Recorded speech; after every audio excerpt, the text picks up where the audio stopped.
let's talk about the importance of organic and go into this a little bit more specifically, as obviously the soil has a huge impact on the quality, nutritional density, and the minerals and nutrients that go into the plant. And glyphosate and Roundup and these, conventional farming practices are creating all sorts of harms that people don't even realize. Who would like to speak to that and bring a little bit more awareness on the importance of organic? We live in a toxic world. The air we breathe, the water we drink and shower with, the cosmetics we apply on ourselves, the detergents and other products that we use in our homes, the medications we take, which are full of toxic molecules as well as excipients and fillers and all kinds of things. But mostly the foods that we eat are loaded with toxins that alone or in combination end up causing some kind of disruption, dysfunction, and eventually symptoms and diseases, right? Now, the more that you can minimize the exposure, the ingestion, the absorption of these chemicals, the better you're going to do. So on one hand, having organic practices and organic food is super important to slow down the barrage of chemicals we are exposed to just by living in the modern world.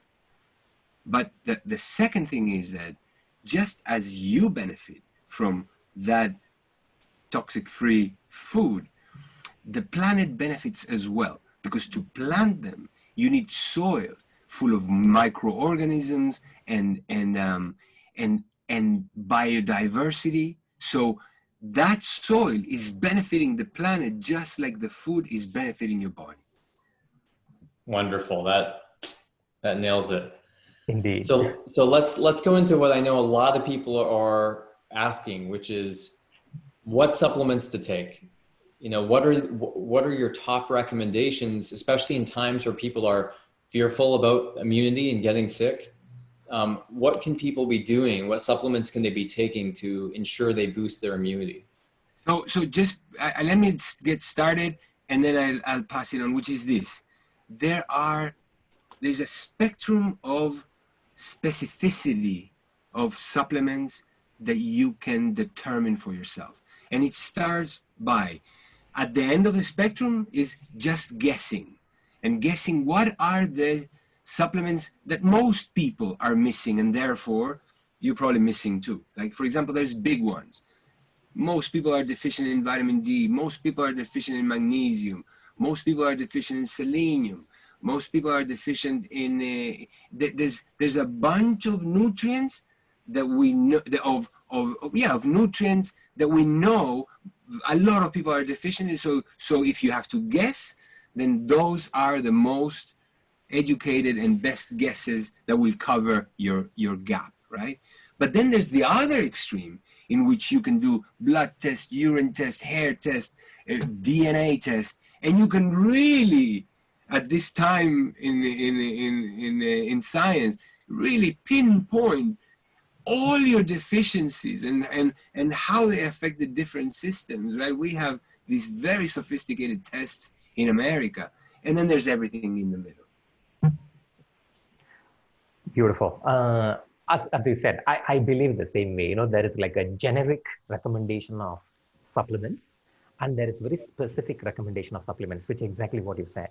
Like, if someone is actually having an acute medical condition or a chronic medical condition, and the supplement recommendation becomes very specific, right? Whereas in general population, when you're talking about what kind of supplements, it becomes a generic recommendation. Whereas today, coming specifically to our supplement range, specifically from Ayurvedic perspective, I believe that the things what we need to take on regular basis is called an important herb called Katuki. Katuki, it has an active ingredient called kutkin, and this is very, very important for boosting your body's immune system. And they have done a lot of studies, and this Katuki, the active ingredient, which is kutkin, has shown that it has increased the macrophage and antibodies activity, a non-specific immune response. It's a primary immune response, which is one of the phenomenal herbs. And I also believe the same way everyone talks about vitamin C for, boosting immunity. I think Amalaki and comparing a vitamin C, I always call it like you are comparing a real horse to a toy horse. right?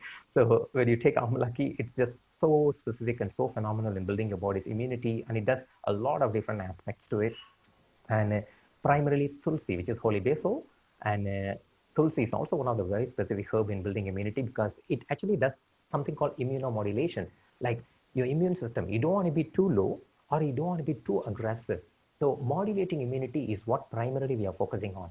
And many of the herbs, right, from ashwagandha or turmeric, or we have like moringa and bibitaki, these are all very specific herbs which concentrates purely on modulating your immunity so that there is enough of protection, but your immune system doesn't turn against your own body. So, I think it's very vital to concentrate on these specific herbs on regular basis. And at this point in time where optimizing your immune system is very vital.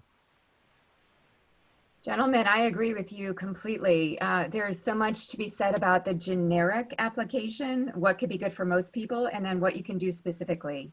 So in Western science, one of the things that I have seen clinically is that mostly people won't take more than 3 supplements on a consistent basis. So in my opinion, what would I say would be the 3? First and foremost, if I look at what people's complaints are, primarily it's fatigue. People are stressed. So if I think, well, what do people need and what are they excreting quickly? It's the water-soluble vitamins. So I think of the team of B vitamins, I think of a B complex, and I think of vitamin C. These classes of vitamins run right through us, through sweat, through urine. And in nutrigenomics, one of the things that we know about is something called methylation, which is a basic process in the body that is responsible for neurotransmitters. It's responsible for detoxification. It's really pivotal and it requires lots of B vitamins. When I look at all the different pathways in the body to create energy, the Krebs cycle, glycolysis, the electron transport chain, we need B vitamins. And so I would say if I had to place a bet. Bone marrow. What is it? The bone marrow needs B vitamins. Everything needs B vitamins. You have B1, B2, B3, B6, B9, which is folate, B12. And most of them are non-toxic because they're water soluble. The only one that can get toxic is vitamin B6. You do not want more than 100 milligrams per day in supplements. And then vitamin C would be my number 2 choice because vitamin C is needed for the brain, neurotransmitters. It's needed for adrenals, production of hormones. So those would be the big ones. And then I must say a multivitamin with minerals. If we can bring in more minerals, to me as a nutrition professional, I find that people get too few of minerals.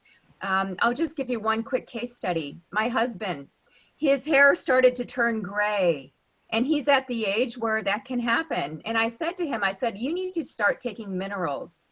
He started taking a mineral complex and he actually had a degraying of his hair because much of the process of oxidative stress, which leads to gray hair, is because we don't have certain minerals. So,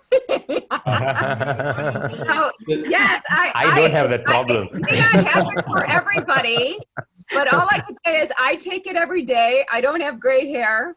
And also, I've just been hearing, I mean, it's not for everybody, right? But I do think that for some people with a lot of stress, you run through these enzymes, superoxide dismutase, all of these different, so, and they need minerals to work. So those would be my 3, B vitamins, a complex, vitamin C, and a mineral complex. Dr. Ameen, I'd love to hear you synthesize that from an Eastern perspective, right? So in Ayurveda, how do you achieve the B's and the minerals and the vitamin C? Obviously vitamin C through amalfi, but how do you do that? Okay. In reality, you know, generally when it comes to B, I think most of the nuts and seeds, when you're eating the 6 days, everything has B vitamin ranges except for B12. B12 is the only challenge. You know, they believe that vegans and vegetarians don't get enough of B12 comparing to animals, but the fact is it's a microbiota which actually produces most of the B vitamins. Even the animals, it's their gut that produces B12 and then their body stores it and that's how we actually receive it. On the other hand, the only way I just look at it is as long as you eat like fermented food, most of the Indian food, when you look into it, most of them are primarily fermented. in the fermentation process, there are form of B12 vitamins. I mean, you look into ancient Hinduism, Hindu culture, and the smartest people on the planet Earth are primarily vegans and vegetarians, and they had the great, amazing memory, and they had the highest level of B12. I regularly check in my vegans, particularly Indian concept of vegan. When I check with them, they're never B12 deficient. They always get that. So to me, primarily, it is still going back to eating the full range of primarily plant-based diet. And, and when you add all the different tastes, like sour, when you talk about it, there is fermentation. So the fermented food must be there. And primarily, we're talking about fermented foods are always rich in B-complex vitamins and, the other range of minerals and everything. I think primarily, I just want to get into it. Like, we have this RDA, required daily allowances, which was so low, so minimal that if you take certain nutrient out of life, they develop certain symptoms. For example, vitamin C. If you don't have enough vitamin C, you develop scurvy, which is bleeding disorder. Again, you just add little enough of this vitamin C until the symptom disappear. But, and that's the standard all over the world. Even when someone is working on creating a multivitamin, they're looking into RDA. And as long as we hit 100%, they think that it's perfectly fine. But on the other hand, that is just for living. But we need to thrive in today's given atmosphere. We need to thrive. So optimizing nutrition, both in the food form and as well as in the herbal concentration form. And if the multivitamin source comes from natural food itself, as I said, co-naturals, which will be phenomenal. So that's how I look at it. One of the most important teachings I got from Narendra Singh when I went to Lucknow to study with him is to use moringa really generously, because moringa, he says, has all the nutrients that a human being needs in order to survive. He told me that he's seen people live for months only on moringa water and some milk from cows that were around. So I don't know if, Dr. Ameen, you agree with that. I totally agree. I've been using it. I will tell you something. Just to add in, it has 4 times more beta carotene than carrots. Moringa has 4 times more beta carotene. It has 17 times more calcium than milk, and it has 25 times more iron than spinach. It doesn't get any better. It has like 8 different amino acids, and it has 90 plus different. I think it's the best of nature's multivitamin. It has 90 different nutrient concentration itself. And minerals. Yes, precisely. And carbohydrates and fiber. It's a complete food. It's a complete food, right? So, yeah. So I am using it in my smoothies. I am using it in my salads. I am using it as much as I can. Right. So we're gonna round out this amazing session today with getting a little bit personal. I'd love to hear from each of you what you're supplementing, when you switch supplements, and maybe you can speak to how much is too much as well, so people can get a sense of right quantity. Yeah, this is something that is important to understand, that supplementation has to change. Like, for example, a lot of people come to me with leaky gut. And one of the supplements that I use a lot is glutamine. But I use it for the time of healing of the gut lining. And once that is normal, they don't need it. And so with many supplements, you rotate them according to the need at the time.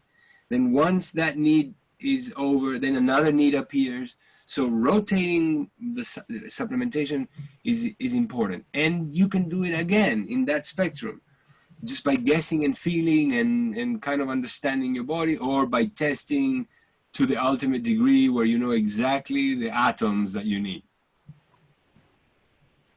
Beautiful. Nice, beautiful. I'd like to speak to cycles. So me being a woman, I not only pay attention to the daily cycle of day and night rhythm and when to take things, but I also pay attention to the monthly cycle. So for women as well as for men, we have different hormonal fluxes through the month. So I take different supplements depending on where I am in my cycle, and I track it.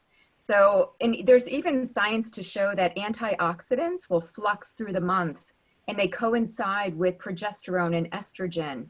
So I know that at certain times of the month, I may need certain types of nutrients. I also do this seasonally. So when it's winter, I take more vitamin D. Right now, if you were to ask me right now, Deanna, what are you taking? And I'm focusing on my immune system right now. So I take in the morning, I take lysine, vitamin D together with vitamin A because they're synergistic. And my vitamin D has 2 forms of vitamin K, actually 3 forms of vitamin K. I also take some different phytonutrients. I take a mineral supplement, and you always take a mineral with a meal. Never take it on an empty stomach because you'll get nausea. And then I take vitamin C throughout the day. I take smaller amounts of vitamin C because you don't want to take a huge amount all at once because the body cannot absorb one big dose. So you want to split it up as much as you can and to take things with food. Sometimes I'll take omega-3 fats, but I think I get enough from my diet and I test my levels. And let's see, my other favorite, I do take a separate zinc supplement when I'm focused on my immune system, separate from my mineral. I go up to 30 milligrams of zinc per day. It's important for the skin. It's important for wound healing, especially for repair of the gut, what Dr. Junger was talking about with leaky gut. Wow, that's a very helpful list. Dr. Ameen, I'm so curious to hear what your okay, as I said, from the time, I'm just talking about the whole nutritional complex. So that's what I primarily focus on. So I take a lot of nutritional yeast, and I take moringa and spirulina. On top of that, I take a few herbs which are rasayana herbs, such as I take amalaki, I take holy basil. So these are primarily what I take. On the other hand, I'm like 99% vegetarian. So some of the things I also do is I take a B complex vitamin on regular basis. And my skin, I can't exactly produce so much of vitamin D, irrelevant of how much sunlight exposure I get. So I make sure that I take regular vitamin D levels, although I do, check on regular basis. And I consistently focus on taking something that is fermented. So it's always part of the meal. And, on the other hand, I try not to take anything like very specifically like a probiotic formulation or anything. I personally believe that most of the food is already there. Most of the plants, they already have all this. So I strongly believe that I'm getting enough of all this wider range of nutrients. Occasionally, I do take a lot of flaxseed powder in general basis because I don't take omega-3, but the flaxseed which has the ALA, which is alpha-lipoic acid. So, but on the other hand, it's very important. Okay, this is very generic, and there are very specifications to my body type, to my diet, to my health. If there is no health related issues, yes, taking all this is perfectly fine. But if there is any specific health related issues, I think it is important to seek expert advice and go very specific, as Dr. Junger just now said. If you have leaky gut, you go into glutamine, but be monitored, which is very vital, I believe. I actually am a little jealous of both of you because you seem very organized. I mean, Deanna tracks her supplementation according to the cycles. I'm a little bit of a mess in that sense. But if you go to my kitchen, it is full of supplements. I have everything. I have moringa. I have a fermented ashwagandha, fermented turmeric. I have amla. I have a triphala. I have a bowel care, which is a combination from organic. Yeah. I have a Ceylon cinnamon. But I also have, and this, Dr. Ameen, maybe you don't like, I have beef organs dried up and made into a powder. I take one that's a combination of brain, thyroid, salivary gland, liver, kidney, and spleen. I take another one that's bone marrow.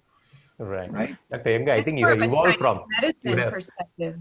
I think you have evolved from honesty to brutal honesty. Yes, and I take vitamin D, D3. I take hemp oil, full spectrum hemp oil. I take 2 kinds of probiotics at the time. I take psyllium every day. I'm taking glutamine because I suspect that I have a chronic case of a leaky gut, and it's very easy for me to fall back into that. And and I'm not sure. I think maybe it's because of heavy metal toxicity, which I haven't tested. You know how sometimes you just dread dread really knowing. But I do take charcoal, activated charcoal chronically. I take spirulina, I take chlorella. So, and the way I'm doing it, I'm not even that scientific. I kind of look around and see what I feel and let my my instinct guide me. It's like a herbal jungle, for and you're those, foraging. Purple jungle, I love that. yes, exactly. For those of you listening that are a little bit messy like me and not organized like my colleagues here, it still has a benefit even if you do it. Like for example, Diana, you would have a heart attack if you came to my house, because I actually put all the ones that I feel like taking and I gulp them down. No. Well, Just- but don't just- you think conscientiousness and being conscious when you're taking, I mean, this is distilled energetics of plants and vitamins, right? So I have 3 kids. Right now, my kids now started receiving friends. I had to cook for all of them right before I came to this call. I had to prepare food for 7 people today. I don't have time to track my cycles. But at least I get some of the stuff in. I'm sure maybe not getting the full benefit. I'm getting some benefit, and I'm doing great. Dr. Ameen said, "You're looking good." Indeed. And I'm feeling great. So something's working. You also have that brilliant clean program that you created. I'm sure is helping you out as well. And we've sure covered a full spectrum here today in looking at holistic immunity from the lens of what to supplement. Thank you so much for tuning in, Dr. Ameen, Dr. Junger, Dr. Minich, for sharing your wisdom from different perspectives and being so honest in sharing what's real for you as well. So thank you everybody for tuning in. This is on behalf of the Institute for Healthy Conscious Living from Organic India, and we'll look forward to seeing you again next time. Thank you. Yes, thank you.